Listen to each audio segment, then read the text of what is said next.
Welcome to Pankaj commerce classes. आप सभी छत्तीसगढ़ शिक्षक भर्ती के एस्पिरेंट्स का, कॉमर्स एस्पिरेंट्स का हमारे चैनल पर स्वागत है। आइए हम स्टार्ट करते हैं आज का सेशन। और आज का ये सेशन है डेमो 2 के लिए।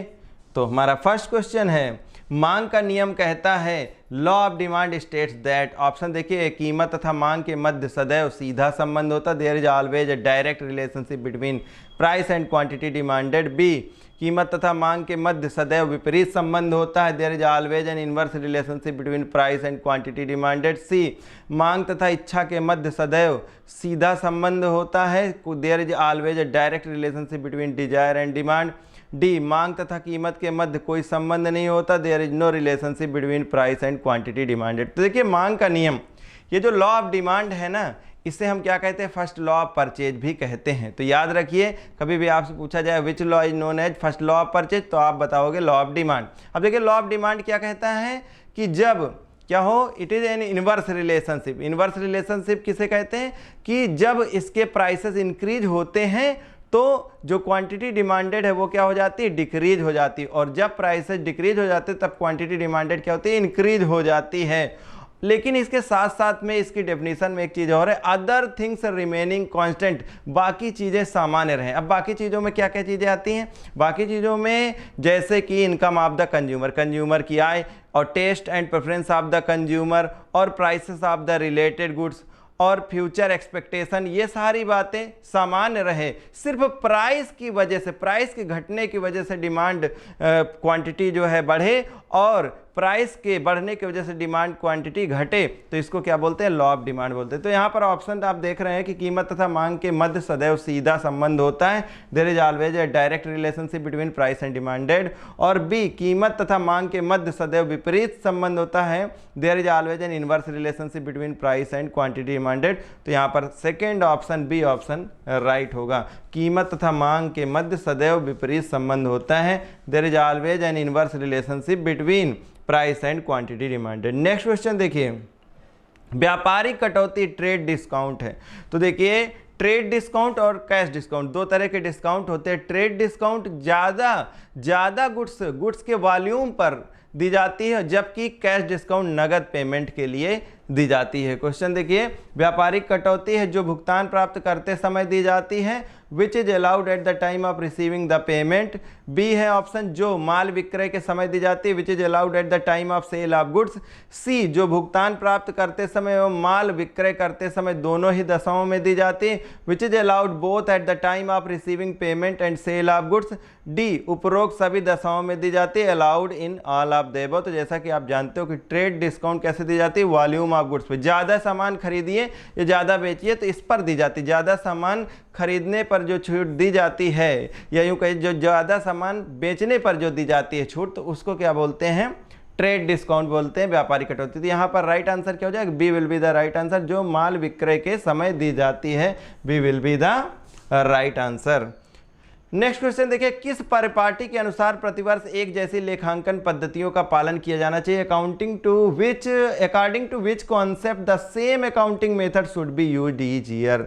तो इसको कहते हैं कंसिस्टेंसी, साल दर साल एक जैसी ही अकाउंटिंग यूज करना, उसको कंसिस्टेंसी बोलते हैं। तो ऑप्शन देखिए, सतर्कता, प्रूडेंस, प्रूडेंस का मतलब होता है बुद्धिमत्ता। बी, पूर्ण प्रकटीकरण, फुल डिस्क्लोजर। फुल डिस्क्लोजर के अंदर क्या होता है कि सारी चीज़ें, जितनी भी जरूरी वस्तुएं, जरूरी आइटम्स हैं, उन सबको दिखाना। और सारता मतलब मटेरियलिटी, और डी, एक रूपता, कंसिस्टेंसी है। तो देखिए, मटेरियलिटी का तात्पर्य कहते हैं any item which can influence the decision of the user of financial accounting या financial statement is known as material. Material item वो होता है जिससे कि जो फाइनेंशियल अकाउंटेंट, फाइनेंशियल स्टेटमेंट के यूजर्स हैं, उनका डिसीजन बदल जाए, वो आइटम क्या होता है, मटेरियल होता है।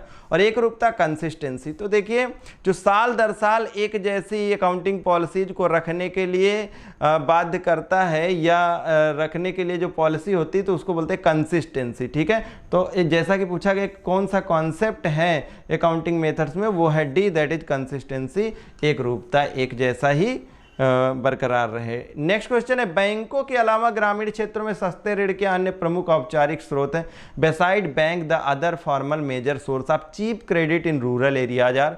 ए, साहूकार। तो साहूकार मनी लेंडर्स होते हैं जो कि गांव या ऐसे जो भी रीजनल क्षेत्र हैं उनमें सब में। और बी जमींदार के द्वारा, सी सहकारी समितियां कोऑपरेटिव सोसाइटी, डी उपयुक्त में से कोई नहीं, नन ऑफ देबो। तो इसका राइट आंसर क्या हो जाएगा? सी, दैट इज सहकारी समिति। ये कोऑपरेटिव सोसाइटीज क्या होती है? इनके अपने मेंबर्स होते हैं और इनका एम क्या होता है? उन मेंबर्स से एक तो अमाउंट गैदर करना और उन मेंबर्स को ही फ़ायदा पहुंचाना। कुल मिलाकर जो भी मेंबर्स होते हैं उनको फ़ायदा पहुंचाना होता है, वो किसी भी तरीके से, चाहे उनको लोन दे करके हैं, तो ये कोऑपरेटिव सोसाइटीज होती हैं। नेक्स्ट क्वेश्चन है, जब जहाज में माल लादा जाता है तो जहाज के समादेशक अधिकारी द्वारा जो रसीद निर्गत की जाती है उसे कहते हैं। A receipt issued by commanding officer of the ship when the cargo is loaded on the ship is known as, option देखिए, नौ परिवहन रसीद, शिपिंग रिसिप्ट। शिपिंग रिसिप्ट में क्या होता है कि सारा जो भी गुड्स उस पर लोड किया जाता है और उसका सारा डिटेल उसमें रहता है। तो ये किसके द्वारा किया जाता है? जो भी सामान लदाई यानी कि जो भी एक्सपोर्टर होता है उसके द्वारा किया जाता है। यह शिपिंग रिसिप्ट उसको दी जाती कि इसमें क्या क्या सामान इसमें लोड किया गया। और दूसरा है भाड़ा रसीद, कार्गो रिसिप्ट भी सेम एज इट इज ही है। और सी है मेट रिसिप्ट और चार्टर रिसिप्ट जो कि अधिकार पत्र। देखिए चार्टर रिसिप्ट क्या होता है? चार्टर पार्टी किसे कहते हैं? जैसे कि बल्क में सामान जाना होता है तो पूरी जहाज को बुक कर लिया जाता है या जहाज के कुछ पार्ट को ही बुक कर लिया जाता है, उसको चार्टर पार्टी बोलते हैं। और जो मेट रिसिप्ट है, मेट रिसिप्ट क्या होता है कि जो भी सामान उसमें लदाया गया है तो सामान जब रिसिप्ट कर लेता है जो जहाज का कैप्टन, तो जहाज का कैप्टन एक रिसिप्ट देता है इस बात के लिए कि हमने इतना सामान रिसीव कर लिया है, दैट इज। तो यहाँ पर वैसा ही पूछा गया कि कमांडिंग ऑफिसर जो कार्गो को लोड करता है और वो जो रिसिप्ट देता है उसको बोलते हैं mate receipt. C will be the right answer. तो अगेन नेक्स्ट क्वेश्चन है, F.W. टेलर ने सैनिक जैसा फोरमैन किसे कहा है? F.W. Taylor called the military type of foreman to, option देखिए, आदेश की एकता, यूनिटी ऑफ कमांड, बी नियंत्रण का विस्तार, स्पैन ऑफ कंट्रोल, सी विधायन का अधिकार, डेलीगेटेड लेजिस्लेचर, और डी है विभाग, दैट इज डिपार्टमेंट। तो F.W. टेलर जिनका नाम फ्रेडरिक विंस्लो टेलर है और ये अमेरिका के मैकेनिकल इंजीनियर थे जिन्होंने साइंटिफिक मैनेजमेंट की दुनिया में अपने प्रिंसिपल्स को ऐड किया और इनकी जो ये प्रिंसिपल दिए गए तो उसकी वजह से किसी भी इंडस्ट्री की इफ़िशिएंसी को इंक्रीज करना आसान हो गया। तो जैसा कि इन्होंने कहा कि F.W. टेलर ने सैनिक जैसा फोरमैन किसे कहा है? F.W. Taylor called the military type of foreman to. तो ऑप्शन देखिए, आदेश की एकता, unity of command, span of control, delegated legislature और डिपार्टमेंट। तो राइट आंसर क्या हो जाएगा कि सैनिक जैसा फोरमैन, आदेश की एकता, यूनिटी ऑफ कमांड की जो भी पर्सन है तो वो किसी एक बॉस, उनका एक बॉस होगा, वहां से ऑर्डर मिलेगा और उसको वो फॉलो करेंगे। तो इसका राइट आंसर ए हो जाएगा। नेक्स्ट क्वेश्चन है, पृथक अस्तित्व एक प्रभेदक लक्षण है, separate entity is A distinctive feature of A, option देखिए, सोल ट्रेड, एकल स्वामित्व का, बी साझेदारी फर्म, पार्टनरशिप फर्म, सी कंपनी का, और डी उपर्युक्त सभी, ऑल ऑफ द एबव। देखिए सोल प्रोप्राइटर से जिसमें कि एक पर्सन होता है और वो बिजनेस चलाता है, यहाँ पर सेपरेट एंटिटी नहीं होता। हालांकि बिजनेस कॉन्सेप्ट के तहत, बिजनेस एंटिटी कॉन्सेप्ट के तहत अगर आप देखोगे तो मालिक और व्यापार दोनों अलग अलग बातें हैं, लेकिन अगर देखा जाए तो यहाँ पर जो लीगल उनका एग्जिस्टेंस है वो अलग नहीं होता है। दूसरा है पार्टनरशिप का, सेम एबव जैसे कि सोल प्रोप्राइटरशिप में आपने देखा, तो यहाँ पर भी अगर हम अकाउंटिंग के हिसाब से देखते हैं तो अकाउंटिंग कॉन्सेप्ट के हिसाब से फर्म अलग होती है और पार्टनर्स अलग होते हैं, लेकिन अगर लीगलिटी के हिसाब से देखा जाए तो यहाँ पर भी सेम ही होते हैं। लेकिन कंपनी ऐसी है कि कंपनी का सेपरेट एग्जिस्टेंस होता है, कंपनी के मेंबर्स या शेयर होल्डर्स अलग होते हैं और कंपनी की असेट्स और लायबिलिटीज, कंपनी का अस्तित्व अलग होता है। तो जैसा कि पूछा गया कि separate entity is a distinct feature of a, किसका है ये? कंपनी का है। तो राइट आंसर क्या हो जाएगा? C will be the right answer. Next question है, पेट्रोल की कीमत बढ़ जाने पर कार का मांग वक्र खिसक जाता है, increase in the price of petrol, there will be a car demand curve in. तो देखिए ये जो पेट्रोल और कार का है ये कॉम्प्लीमेंट्री गुड्स होते हैं, पूरक वस्तुएं हैं जिसमें कि एक की वजह से किसी दूसरे पर असर आता है। ऑप्शन देखिए क्या कहा गया कि दाईं तरफ खिसक जाता, राइट वर्ड शिफ्ट है, बी ऊपर की ओर अपवर्ड मूवमेंट है, सी बाईं तरफ है लेफ्ट वर्ड शिफ्ट है, और डी नीचे की ओर डाउनवर्ड मूवमेंट है। तो देखिए जब भी जैसे पेट्रोल की कीमत बढ़ेगी तो कार की डिमांड अपने आप कम हो जाएगी। तो कम होना क्या होता है कि जब कभी इंक्रीज होता है, कोई चीज़ का इंक्रीज होता है तो इंक्रीज में क्या होगा कि राइट वर्ड शिफ्ट होता है, ठीक है, इस तरफ राइट वर्ड शिफ्ट होगा, और डिक्रीज में क्या हो जाएगा, लेफ्ट वर्ड बाईं तरफ खिसक जाएगा। तो यहाँ पर अगर देखेंगे तो राइट आंसर क्या हो जाएगा, बाईं तरफ, C will be the right answer, left word की तरफ शिफ्ट हो जाएगा। नेक्स्ट क्वेश्चन है कि माल के आयात के लिए दिया जाने वाला आदेश कहलाता है, the order of import of goods is called indent, और बी है आयात आदेश इंपोर्ट ऑर्डर, सी लदान पत्र बिल ऑफ लेडिंग, और डी है साख पत्र लेटर ऑफ क्रेडिट। तो एक एक समझते हैं। देखिए इंडेंट क्या हो जाता है, इंपोर्टर के द्वारा, जब इंपोर्टर जो सामान को आयात करना चाहता है वो जो भी ऑर्डर देता है गुड्स का, उसको क्या बोलते हैं, इंडेंट बोलते हैं। तो इसका जो माल के आयात के लिए दिया जाने वाला आदेश इंडेंट कहलाता है। अब आगे का ऑप्शन भी देख लीजिए। अब भी आयात आदेश इंपोर्ट ऑर्डर है, सेम हेयर, थोड़ा बहुत डिफरेंस, जो भी इंपोर्ट ऑर्डर करते हैं। सी लदान पत्र बिल ऑफ लेडिंग। तो देखिए जो मेट रिसिप्ट और बिल ऑफ लेडिंग दो तरह के डॉक्यूमेंट होते हैं। मेट रिसिप्ट किसके द्वारा दिया जाता है, किसी कैप्टन के द्वारा दिया जाता है। सामान जब लद जाता है जहाज पर तो कैप्टन के द्वारा इशू किया जाता है। लेकिन ये जो बिल ऑफ लेडिंग है ये शिपिंग कंपनी के द्वारा दिया जाता है, जिससे जो भी सामान को क्या करता है, दूसरी जगह एक्सपोर्ट करता है, मतलब निर्याती है, तो निर्यातकर्ता को ये शिपिंग कंपनी के द्वारा जब जो भी सारा लोड हुआ उस पर गुड्स, उसका पूरा डिटेल दिया जाता है। तो इस रिसिप्ट को बोलते हैं बिल ऑफ लेडिंग। और मेट रिसिप्ट और बिल ऑफ लेडिंग में सिर्फ यही अंतर होता है कि वो कैप्टन के द्वारा दिया जाता है और ये किसके द्वारा दिया जाता है, शिपिंग कंपनी के द्वारा दिया जाता है। अच्छा, साख पत्र लिखा, लेटर ऑफ क्रेडिट। अब लेटर ऑफ क्रेडिट साख पत्र क्या होता है, देखिए जब भी कोई गुड्स आप एक्सपोर्टर के द्वारा, एक्सपोर्टर क्या करता है कि जो है भेजता है उसको, और इंपोर्टर क्या करता है, इंपोर्टर तो आयात करता है। वो तो कह रहा है कि भाई हम सामान खरीदने को तैयार। अब एक्सपोर्टर को इस बात का विश्वास नहीं कि हम सामान तो भेज दें, लेकिन हम कैसे ये माने कि हमारा पेमेंट हो जाएगा। तो इंपोर्टर क्या करता है, अपने यहाँ की जो अपनी बैंक होती है उस बैंक से, यानी कि वो बैंक क्या करती है, एक तरह से गारंटी ले लेती है इंपोर्टर के बिहाफ पर। किसको वो गारंटी देती है, एक्सपोर्टर को, कि अगर इतना पेमेंट होगा, इतने गुड्स का या इतना अमाउंट का पेमेंट होगा, तो हम जिम्मेदारी लेते हैं कि अगर आप वो सामान इनको भेज देंगे तो उसका पेमेंट हम करने को तैयार हैं। तो इस डॉक्यूमेंट को ही, ये जो रिसिप्ट है जो भेजे जाता है एक तरह से, तो इसको बोलते हैं लेटर ऑफ क्रेडिट, जिसको बोलते हैं साख पत्र। ठीक है, तो आप समझ चुके होंगे। यहाँ पर राइट आंसर की बात करें तो राइट आंसर होगा इंडेंट। तो माल के आयात के लिए दिया जाने वाला आदेश क्या कहलाता है, इंडेंट कहलाता है। नेक्स्ट क्वेश्चन है, विलासिता वस्तुओं की मांग, for luxury goods the demand is. Option देखिए, ए बेलोचदार होती, इन इलास्टिक, बी लोचदार होती, इलास्टिक, सी अत्यधिक लोचदार होती, हाईली इलास्टिक, डी पूर्णतया बेलोचदार होती, परफेक्टली इन इलास्टिक। देखिए ये जो डिमांड की जो इलास्टिसिटी है वो 5 तरह से नापी जाती है। वो कौन सा है, एक तो in elastic, elastic, highly elastic, perfectly elastic, और एक होता है यूनिटरी इलास्टिक। क्या होता है, यूनिटरी इलास्टिक होता है। तो अब जब यहाँ की बात करें, पूछा गया लग्जरी गुड्स है, तो लग्जरी गुड्स क्या होता है, इंसान जैसे ऐसी चीज़ें हैं जो कि आवश्यक वस्तुएं हैं, तो उनकी डिमांड इनइलास्टिक होती। क्यों, क्योंकि चाहे वो महंगी हो और चाहे वो सस्ती हो, जितना क्वांटिटी गुड्स खरीदना उतना ही खरीदना है।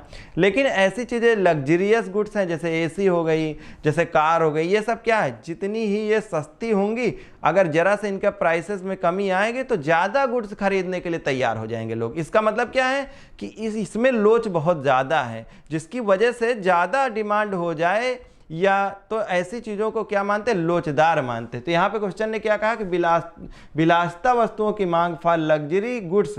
तो अब लोचशीलता में भी देखिए 2 तरह का, हाईली इलास्टिक, इलास्टिक। तो ये हाईली इलास्टिक गुड्स होती है, बहुत ज़्यादा फर्क आता है इन पर विलासिता वस्तुओं की मांग पे। तो अत्यधिक लोचदार होती है, highly elastic, C will be the right answer. Next question है कि उत्पादन की 5 इकाइयों की औसत स्थिर लागत कितनी है, 20 है, और 5 इकाइयों की औसत परिवर्ती लागत 40 है। 5 इकाइयों की औसत लागत पूछा गया। The average fixed cost at 5 unit of output is 20, average variable cost at 5 unit of output is 40, average cost of producing 5 unit. तो देखिए अगर हम एवरेज फिक्स्ड कॉस्ट जो भी है इसको क्वांटिटी से मल्टीप्लाई कर दें, और प्लस जो एवरेज वेरिएबल कॉस्ट इसको भी क्वांटिटी से मल्टीप्लाई कर दें, तो हमारा क्या आता है, टोटल कॉस्ट आ जाता है। अब यहाँ पर आप देख सकते हो कि 20 है एवरेज फिक्स्ड कॉस्ट और क्वांटिटी तो 5 है। प्लस 40 है एवरेज वेरिएबल कॉस्ट और क्वांटिटी कितनी 5 है। तो इसको सबको अगर सम टोटल करेंगे तो कितना हो जाएगा, ये 300 हो जाएगा। टोटल कॉस्ट कितनी है 300। अब एवरेज कॉस्ट पूछा गया, क्वांटिटी कितनी, तो टोटल कॉस्ट को जो भी आउटपुट है या क्वांटिटी से डिवाइड कर दीजिए। तो टोटल कॉस्ट देखिए कितना हो चुका है 300, और अगर इसको 5 से डिवाइड करेंगे तो आंसर कितना आ जाएगा 60। तो एवरेज कॉस्ट कितना आ चुका है 60 आ चुका है। तो राइट आंसर आप देख रहे हैं कि D will be the right answer, 60 हो जाएगा।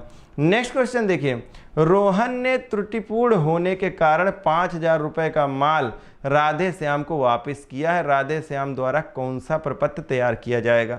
अब देखिए यहाँ पर आपको कंफ्यूजन हो सकता है ऐसे क्वेश्चंस में, तो इनको ध्यान से समझना पड़ेगा। Rohan has return goods worth ₹5000 to Radhe Shyam as he found it defective, which document will be prepared by Radhe Shyam. तो रोहन रिटर्न करने वाला है किसको, राधे श्याम को। तो सबसे पहले समझ लीजिए कि रोहन कौन होगा, परचेजर होगा, वही तो गुड्स खरीद के लाया होगा, तभी तो वापस कर रहा है। किसको वापस कर रहा है, राधे श्याम को। तो राधे श्याम कौन है, सेलर है, वेंडर है। अब यहाँ पर कहा गया कि राधे श्याम मतलब सेलर के द्वारा कौन सा ऐसा डॉक्यूमेंट, जब गुड्स वहाँ से वापस होगा तो डॉक्यूमेंट कौन सा इशू किया जाएगा। अब बात समझिए, अब जिस टाइम गुड्स सेल किया होगा तो ये रोहन है, रोहन को क्या माना गया और डेटर माना गया हो। किसके यहाँ डेटर माना गया हो, राधे श्याम ने उसको डेबिट किया होगा, डेटर माना होगा, ठीक है। और जब कोई गुड्स वहां से वापस आएगा या कोई भी डिफेक्टिव, तो ये क्या करेगा, रोहन, राधे श्याम क्या करेगा, रोहन के अकाउंट को क्रेडिट करेगा। और इसीलिए कौन सा डॉक्यूमेंट इशू किया जाएगा, तो ऑप्शन देख लीजिए, invoice bill, B debit note, C credit voucher, D credit note. तो ये क्रेडिट नोट इशू करेगा। कौन सा, क्रेडिट नोट इशू करेगा कि भाई देखिए हमने जो आपको डेबिट किया था अब आपने माल वापस कर दिया है, तो हम इस बात का दावा करते हैं कि आपको इतने से क्रेडिट कर दिया जाएगा या इतने से क्रेडिट कर दिया गया है। हमारे यहाँ जो आपका इतना एक अकाउंट डेबिट था वो क्रेडिट कर दिया गया। नेक्स्ट क्वेश्चन देखिए, 15% व्यापारिक छूट तथा 4% नगद छूट पर 40,000 सूची मूल्य का माल नगद बेचने पर रोकड़ खाता डेबिट किया जाएगा। On selling the goods for cash of the list price of 40,000 at 15% trade discount and 4% cash discount, cash account will be debited. तो सबसे पहले तो आपको ट्रेड डिस्काउंट और कैश डिस्काउंट कैलकुलेट करना, फिर जनरल अकाउंट, जनरल में बताना है कि आप सेल कर रहे हो तो जाहिर सी बात है एंट्री क्या होगी, कैश अकाउंट डेबिट, और कैश डिस्काउंट को एंट्री करेंगे तो कैश अकाउंट डेबिट, फिर डिस्काउंट अकाउंट डेबिट और टू सेल्स अकाउंट होगा। क्या हो जाएगा, टू सेल्स अकाउंट। तो कैश अकाउंट डेबिट हुआ ना, तो उसमें क्या अमाउंट लिखेंगे। तो आइए देखते हैं, पहले तो कैलकुलेट कर लेते हैं कि अगर 40,000 का गुड्स है और इसमें अगर 15% का ट्रेड डिस्काउंट दिया जाएगा, ट्रेड डिस्काउंट, तो कितना हो जाएगा, ये 6,000 हो जाएगा। और यहाँ पर आप देख सकते हो कि 34,000 हो जाएगा। फर्दर आप देखिए कैश डिस्काउंट लेस करेंगे, कितना, 4% का कैश डिस्काउंट लेस करेंगे तो जो कि 1360 हो जाएगा, कितना, 1360 हो जाएगा।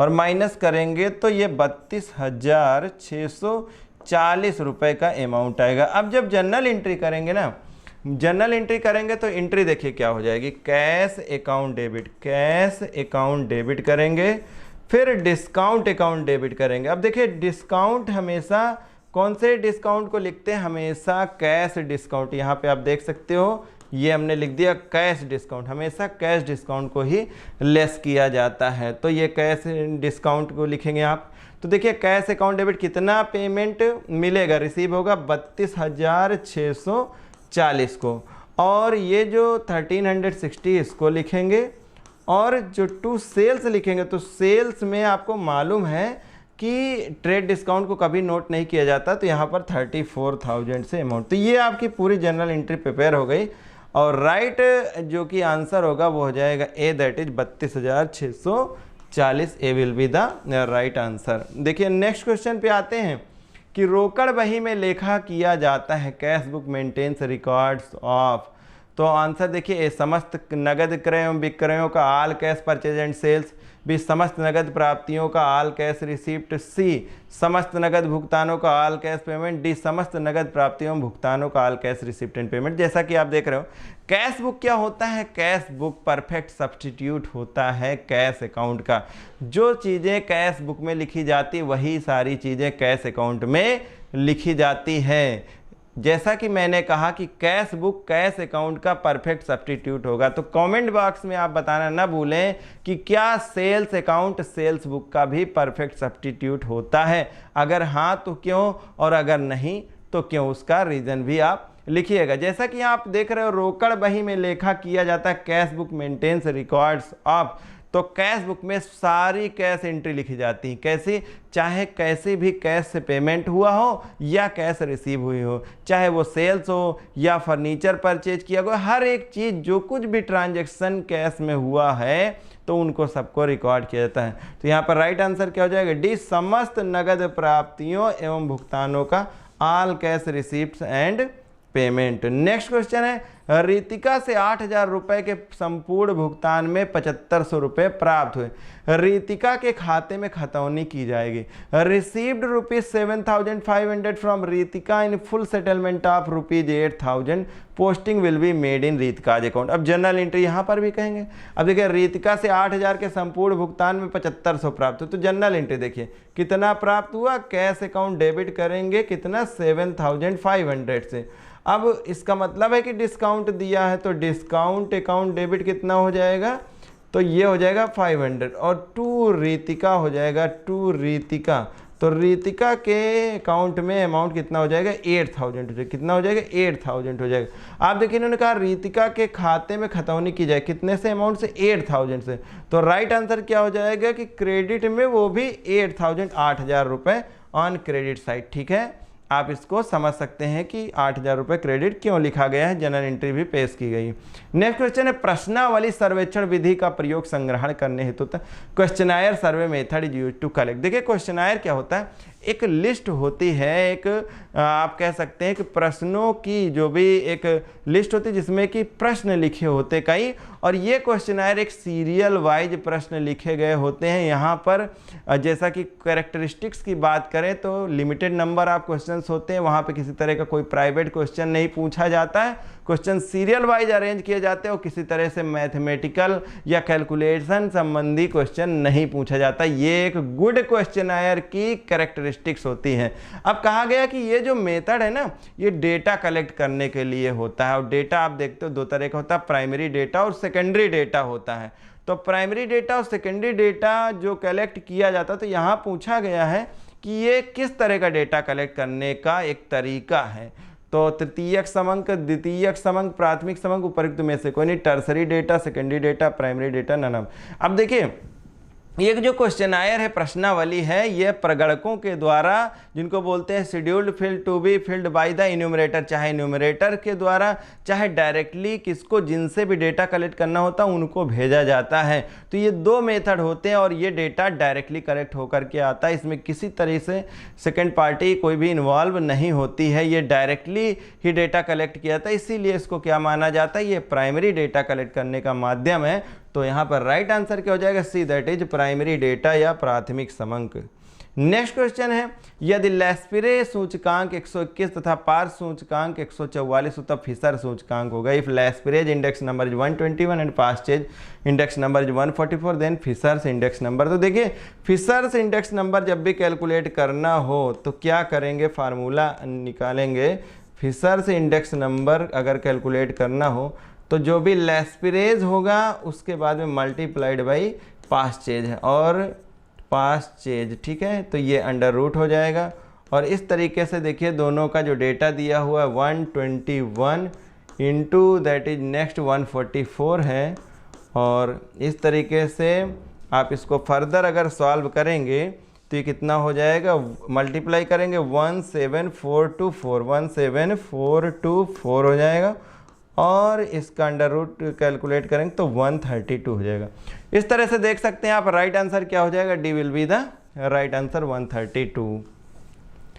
ये इंडेक्स नंबर से क्वेश्चन था। नेक्स्ट क्वेश्चन है कि यदि माध्यिका 54 हो और माध्य हो 60 तो बहुलक होगा। If median is 54 and mean 60 तो मोड विल भी। देखिए इस तरह के क्वेश्चंस को कैलकुलेट करने का मेथड जो होता है उसको बोलते हैं इम्पीरिकल फार्मूला, ठीक है, इम्पीरिकल मेथड से। इम्पीरिकल मेथड में अगर हम मोड कैलकुलेट करते हैं तो कैसे, 3 मीडियन माइनस 2 मीन, क्या करते हैं, 3 मीडियन माइनस 2 मीन, और इसको इस फार्मूले को और थोड़ा सिंप्लीफाई कर लीजिए तो ऐसे लिखा जाता है 3 median minus 2 mean mode is equal to, ठीक है। तो आप जरा देखें तो 3 मीडियन कितना, 3 इंटू मीडियन कितना है, आप देख सकते हो 54 है, और माइनस कर दीजिए 2 इंटू 60 है, और इसको फर्दर अगर हम करेंगे तो कितना हो जाएगा ये कि 162, अगर इसको करेंगे मल्टीप्लाई 162 माइनस ये हो जाएगा 120, और आप देख सकते हो कि यहाँ पर आंसर कितना आ जाएगा 42 आंसर आ जाएगा। इसको बोलते हैं एम्पिरिकल फार्मूला मेथड है, और इसको हमेशा याद रखिए, छोटे क्वेश्चंस में बहुत पूछा जाता है। राइट आंसर क्या हो जाएगा, B, that is 42। Next question है धनात्मक पूर्ण सहसंबंध होता है पॉजिटिव परफेक्ट कोरिलेशन। तो देखिए कोरिलेशन में पॉजिटिव परफेक्ट, देखिए परफेक्ट कोरिलेशन के अंदर में दोनों चीज़ें आती हैं, परफेक्ट कोरिलेशन या निगेटिव परफेक्ट कोरिलेशन में पॉजिटिव परफेक्ट और निगेटिव परफेक्ट। यहाँ पर क्या होता है, पॉजिटिव परफेक्ट में +1 होता है और निगेटिव परफेक्ट में -1। देखिए कोरिलेशन का मतलब क्या होता है, दो ऐसे डेटा जिनके बीच में जो कॉमन चीज़ें होती हैं वो ऐसी होती हैं कि एकदम मैच करती है, वो एक लाइन बना देती है सीधी, ठीक है। तो पॉजिटिव होती हैं तो पॉजिटिव परफेक्ट कोरिलेशन बनाती है, और निगेटिव तो निगेटिव कोरिलेशन। अब यहाँ पूछा गया धनात्मक पूर्ण संबंध होता है, तो ये राइट आंसर क्या हो जाएगा +1। अगर ऋणात्मक पूछता तो -1 हो जाता, ठीक है, -1 हो जाता, तो राइट आंसर यहाँ पर क्या हो जाएगा +1। नेक्स्ट क्वेश्चन है कि ब्रिटिश काल में भारतीय अर्थव्यवस्था थी during British period Indian economy was. A है उपनिवेशीय अर्थव्यवस्था, कॉलोनियल इकोनॉमी। देखिए कॉलोनी किसको बोला गया था, ब्रिटिश सरकार को बोला गया था। ब्रिटिश सरकार ने आकर के यहाँ की अर्थव्यवस्था को ज़्यादातर, आप जैसा कि जानते हैं कि आज़ादी के समय से पहले यहाँ के को कैसा बना दिया गया था, एज ए इम्पोर्टर बना दिया गया था, और यहाँ की जो चीज़ों को एक्सपोर्टर की तरह से किया गया था। मतलब ये है कि कच्चे माल का एक्सपोर्टर और जो फिनिश गुड्स होता था जो ब्रिटिश से बन करके आता था उसके इंपोर्टर बना दिए गए थे यहाँ पे। इसलिए यहाँ पर कॉलोनियल इकोनॉमी इसको बोलते हैं उपनिवेशी अर्थव्यवस्था। बी है अर्ध सामंती अर्थव्यवस्था। देखिए सेमी फ्यूडल का मतलब क्या होता है कि ना तो ये पूरी तरह से ना तो सामंती व्यवस्था थी पूरी तरीके से, कृषि व्यवस्था थी, और ना ही पूंजीवादी व्यवस्था थी, मिला जुला रूप हुआ था उस टाइम पर।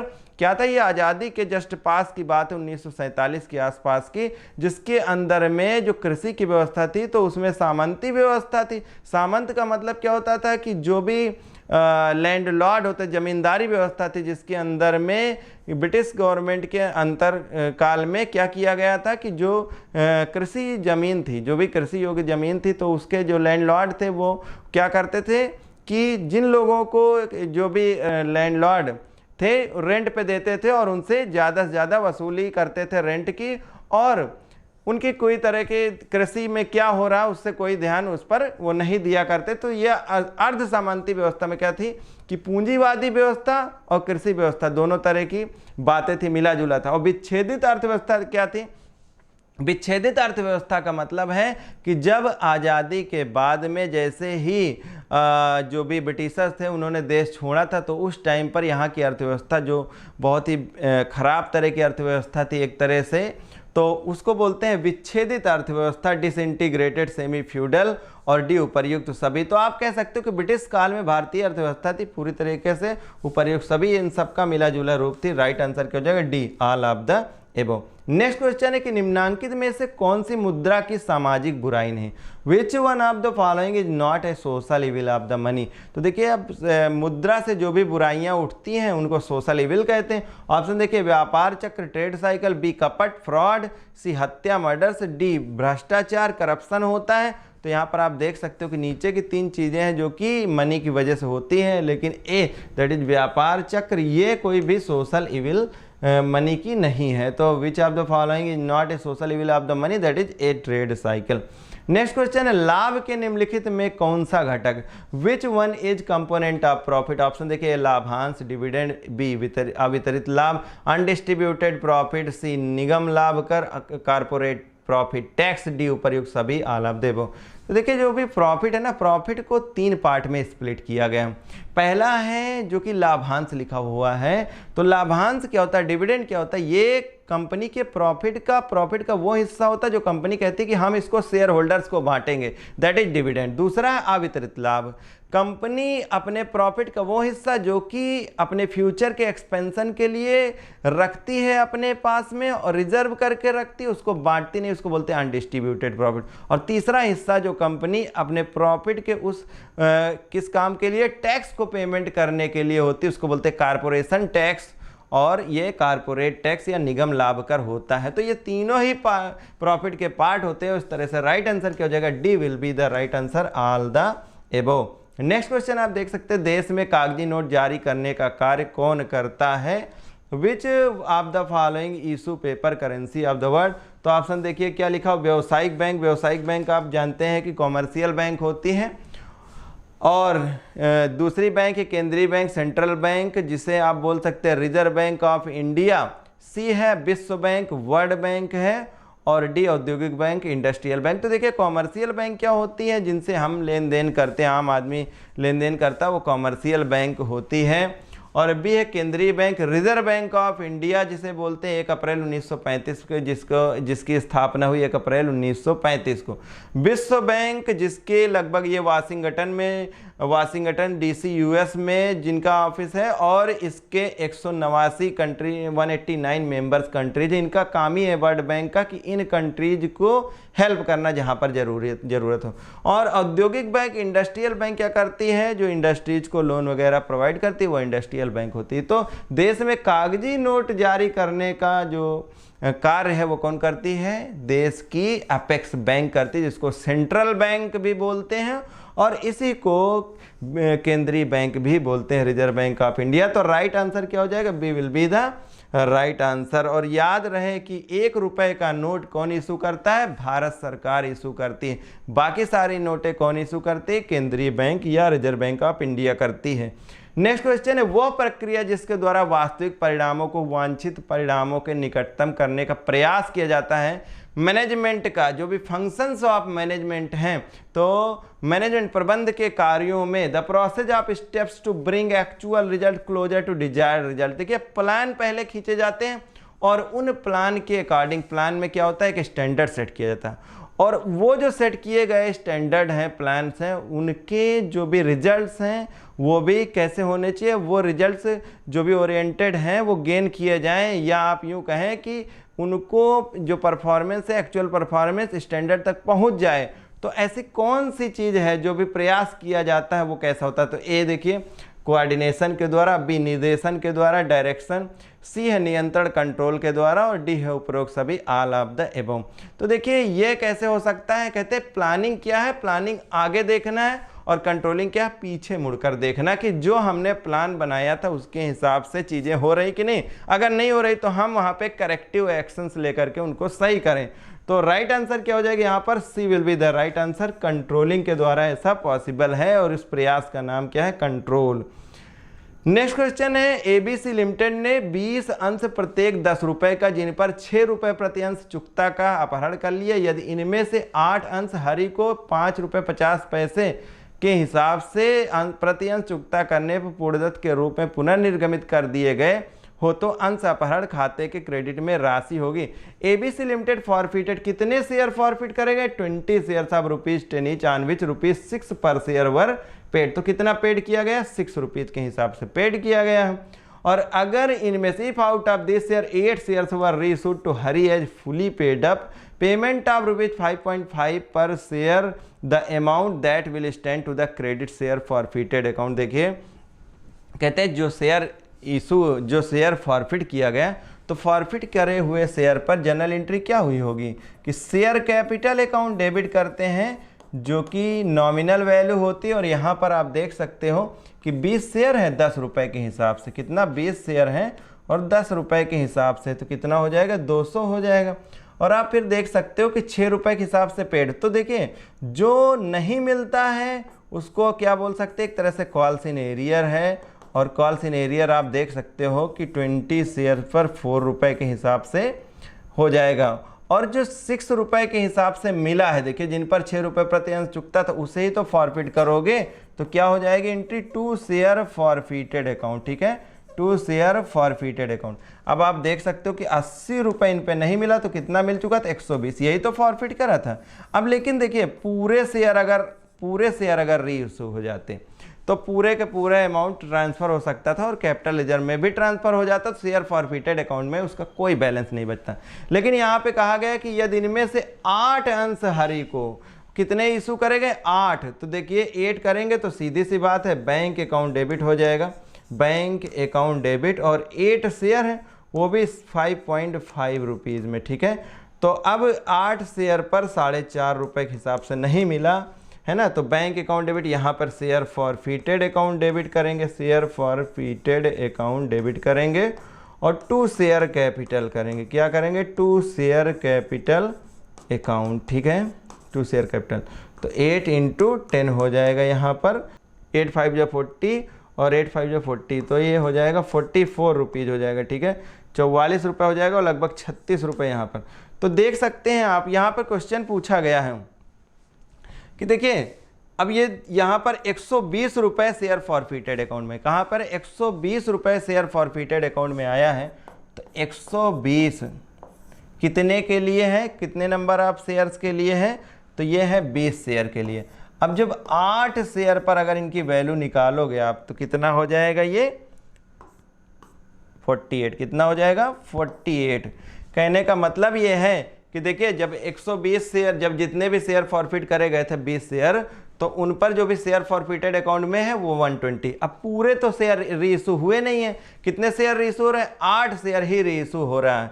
जब 8 रीइशू हो रहा है तो ये 120 माइनस कितना हो जाएगा, 48 हो जाएगा, कितना 48 हो जाएगा। तो अभी जो हमारे पास 72 रुपीज़ है ना, आप समझने की कोशिश करिए कि 120 शेयर थे, 120 रुपया जो कि अमाउंट फॉरफिट किया गया था, और जब पूरे शेयर रीइशू करेंगे नहीं तो कितना सिर्फ कर रहे हैं, 48 ही कर रहे हैं, तो 72 शेयर फॉरफिटेड अकाउंट में पड़ा रहेगा। ठीक है, इस क्वेश्चन में बहुत तरीके से क्वेश्चन हो सकते हैं। मसलन इसमें आपसे ऐसे क्वेश्चन पूछे जा सकते हैं कि कैपिटल रिजर्व में कितना अमाउंट जाएगा, है ना, और शेयर फॉरफिटेड का तो पूछा ही गया है, तो राइट आंसर कितना हो जाएगा, बी, दैट इज 72 रुपीज़। ठीक है, अगर फिर भी आपको इसमें कोई कन्फ्यूजन लगता है तो हमें कमेंट बॉक्स में ज़रूर लिखिएगा।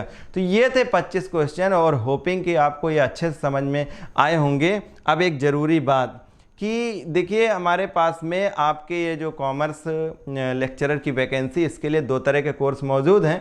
पहला है छत्तीसगढ़ शिक्षक भर्ती 2024 व्याख्याता, जिसके अंदर में आप देख सकते हैं कि क्या क्या कंटेंट, इसमें टेस्ट सीरीज, स्टडी मटेरियल और इसमें वीडियो लेक्चर्स भी, online live classes, online MCQ test है।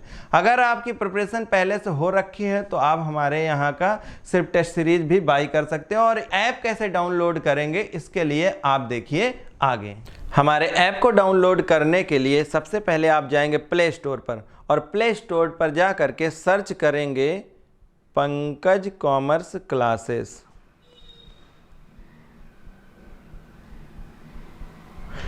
तो जैसा कि आप देख रहे हैं हमने इसे पहले से इंस्टॉल कर रखा है, तो आप क्या करेंगे, डाउनलोड करेंगे। डाउनलोड करने के बाद में इसे इंस्टॉल करेंगे। इंस्टॉल करने के बाद में इसे ओपन कर लेंगे और आप देखेंगे कि आप होम टैब पर पहुंच चुके हैं।